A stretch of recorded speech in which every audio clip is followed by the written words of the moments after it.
स्वर्ग नर्क। एक बुजुर्ग औरत मर गई। यमराज लेने आए। औरत ने यमराज से पूछा, आप मुझे स्वर्ग ले जाएंगे या नर्क? यमराज बोले, दोनों में से कहीं नहीं। तुमने इस जन्म में बहुत ही अच्छे कर्म किए हैं, इसलिए मैं तुम्हें सीधे प्रभु के धाम ले जा रहा हूँ। बुजुर्ग औरत खुश हो गई, बोली, धन्यवाद, पर मेरी आपसे एक विनती है। मैंने यहाँ धरती पर सबसे बहुत स्वर्ग और नर्क के बारे में सुना है। मैं एक बार इन दोनों जगहों को देखना चाहती हूँ। यमराज बोले, तुम्हारे कर्म अच्छे हैं, इसलिए मैं तुम्हारी ये इच्छा पूरी करता हूँ। चलो हम स्वर्ग और नर्क के रास्ते से होते हुए प्रभु के धाम चलेंगे। दोनों चल पड़े। सबसे पहले नर्क आया। नर्क में बुजुर्ग औरत ने जोर जोर से लोगों के रोने की आवाज़ सुनी। वहाँ नर्क में सभी लोग दुबले पतले और बीमार दिखाई दे रहे थे। औरत ने एक आदमी से पूछा, यहाँ आप सब लोगों की ऐसी हालत क्यों है? आदमी बोला, तो और कैसी हालत होगी? मरने के बाद जब से यहाँ आए हैं, हमने एक दिन भी खाना नहीं खाया। भूख से हमारी आत्माएं तड़प रही हैं। बुजुर्ग औरत की नज़र एक विशाल पतीले पर पड़ी, जो कि लोगों के कद से करीब 300 फुट ऊंचा होगा। उस पतीले के ऊपर एक विशाल चम्मच लटका हुआ था। उस पतीले में से बहुत ही शानदार खुशबू आ रही थी। बुजुर्ग औरत ने उस आदमी से पूछा, इस पतीले में क्या है? आदमी मायूस होकर बोला, ये पतीला बहुत ही स्वादिष्ट खीर से हर समय भरा रहता है। बुजुर्ग औरत ने हैरानी से पूछा, इसमें खीर है? तो आप लोग पेट भर के ये खीर खाते क्यों नहीं? भूख से क्यों तड़प रहे हैं? आदमी रो रो कर बोलने लगा, कैसे खाएं? ये पतीला 300 फीट ऊंचा है। हम में से कोई भी उस पतीले तक नहीं पहुंच पाता। बुजुर्ग औरत को उन पर तरस आ गया।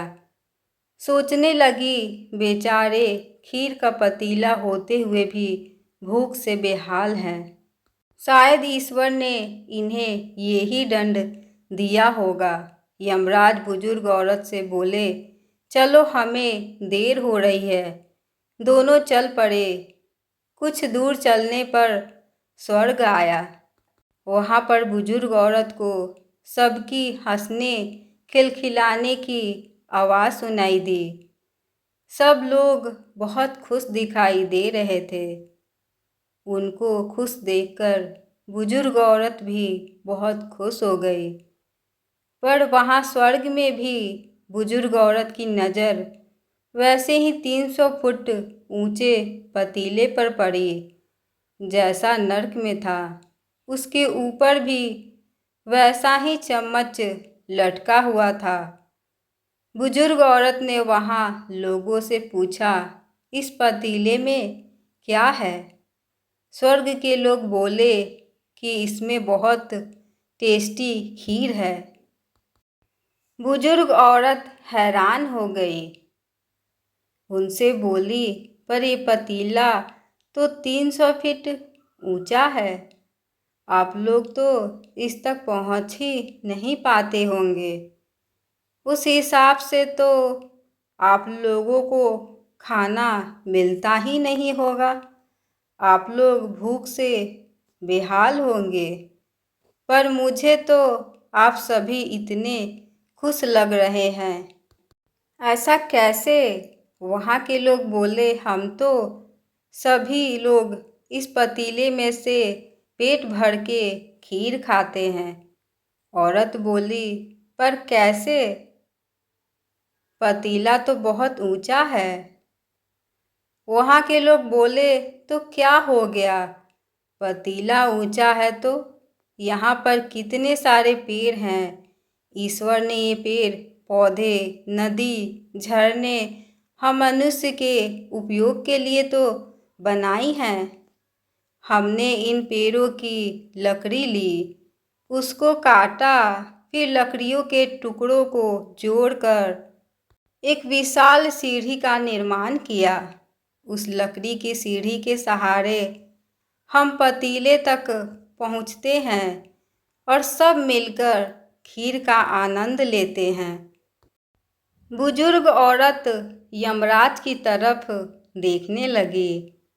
यमराज मुस्कुराए और बोले, ईश्वर ने स्वर्ग और नर्क मनुष्य के हाथों में ही सौंप रखा है। चाहे तो अपने लिए नर्क बना ले, चाहे तो अपने लिए स्वर्ग बना ले। ईश्वर ने सबको एक समान हालातों में डाला है। उसके लिए उसके सभी बच्चे एक समान हैं। वो किसी से भेदभाव नहीं करता है। वहाँ नर्क में भी पेड़ पौधे सब थे, पर वो लोग खुद ही आलसी हैं। उन्हें खीर हाथ में चाहिए। वो कोई कर्म नहीं करना चाहते, कोई मेहनत नहीं करना चाहते, इसलिए भूख से बेहाल हैं। क्योंकि ये ही तो ईश्वर की बनाई इस दुनिया का नियम है। जो कर्म करेगा, मेहनत करेगा, उसी को तो मीठा फल खाने को मिलेगा। इस कहानी से हमें शिक्षा मिलती है कि स्वर्ग और नर्क आपके हाथ में है। मेहनत करें, अच्छे कर्म करें और अपने जीवन को स्वर्ग बनाए। उसके लिए सभी बच्चे एक समान हैं। वो किसी से भेदभाव नहीं करता। अपना कीमती समय देने के लिए बहुत बहुत धन्यवाद। हमारे चैनल को सब्सक्राइब कर ले कि आप हमारे वीडियो को देख सकें। ये कहानी कैसी लगी प्लीज़ कमेंट करके ज़रूर बताएं।